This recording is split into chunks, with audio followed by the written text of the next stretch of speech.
In his Historiae, Herodotus, in opposing the Greeks to the barbarians, those who spoke a different language and had political institutions different from those of the polis, was one of the first authors in the Western world to make explicit reference to the encounter with different societies and cultures.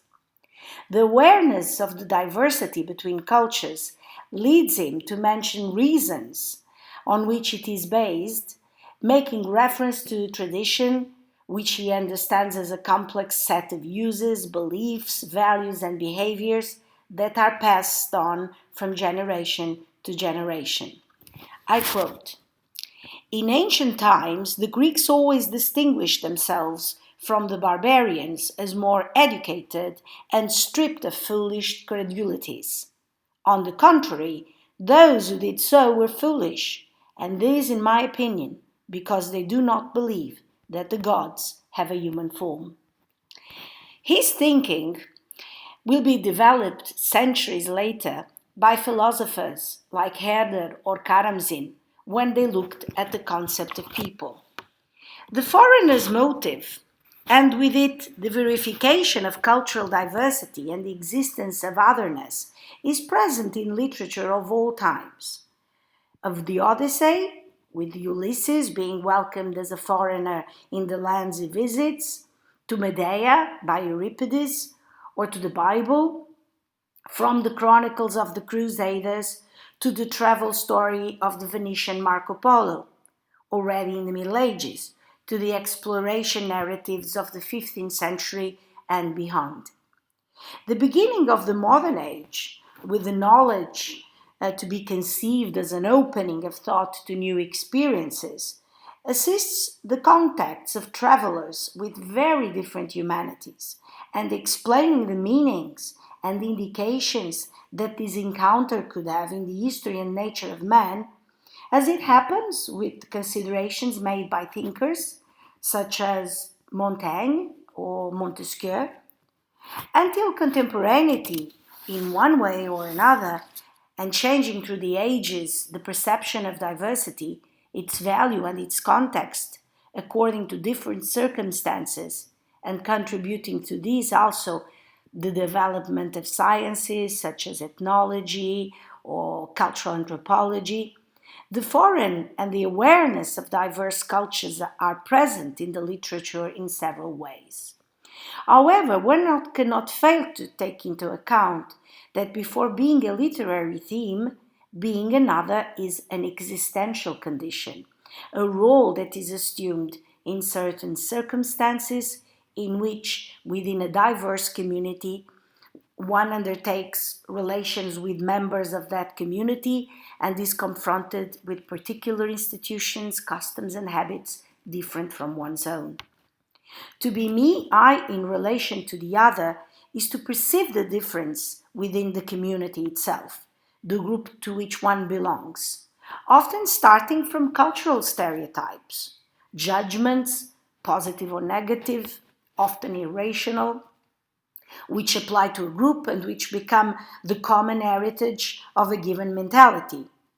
And these literature sometimes helps to create. This is precisely what Sevan Todorov explains in The Morals of History. Therefore, even before being treated by literature, the foreigner was an argument for anthropology, the history of culture and imagery. And this discipline, imagery, is important because it studies the cultural images that people have of themselves and of others, and that considers that texts are not written, read, or translated in a political and ideological vacuum, and therefore cannot be analyzed only from aesthetic criteria. Edward Said, Stuart Hall, Spivak have been focusing on the theme of the other as globally the same and also as subordinate. Enzo Bianchi, in a book called L'altro siamo noi, alerts in turn to the loss of the concept of the near one, the next one to us, in face of immigration, which in Europe has become a real emergency and cause of serious conflicts, that keep man from the spirit of solidarity and attention to the other, forgetting that being foreign, being different of gender, race, ethnicity is a fundamental part of human experience. The theme of cultural diversity and the way it is apprehended, understood, and represented is particularly relevant in the last years of the 20th century and the first decade of the 21st. In fact, the increasing intensity of contacts between peoples, the more massive and continuous migrations, the rapidity of the information circulation system, economic interdependence, and globalization call similar aspects to the forefront, but also to the dramatically diverse aspects. According to authors such as Ugo Fabiete or Angela Pellegrino, it is precisely these factors that provoke the opening of literature, previously more centered on descriptions of spatially circumscribed local realities, to the multicultural scenarios of the contemporary world. Basically, we respond to Edouard Glissant's proposal to reformulate the nature and function of literature in the sense of that, encompassing multicultural society, it becomes closer to being a universal message, a place of what is common and different. The problem of cultural diversity is not limited to the context of relations between the Western world and extra-Western cultures, since the theme of the other is also included in the literature that portrays minority groups of different culture or race within a hegemonic culture. Think, for example, of what has done Uncle Tom's Cabin by Harriet Stowe to raise the question of the racial minority of the blacks represented in the United States society. The issue of cultural diversity cannot be separated from that of cultural identity. The diverse illuminates the self, allows awareness. It acts in the background as the mirror where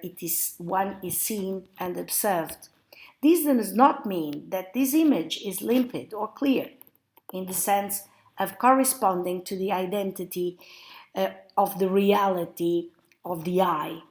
since it can be distorted by pre-existing stereotypes or cultural prejudices. Like if we had this heritage in us of all the memories of our past, the past generation, and present generations that passes these stereotypes and cultural prejudices. And literature, as Edouard Glissant said, has also a task here to make us see what is the same, the different, and to see the different as the same.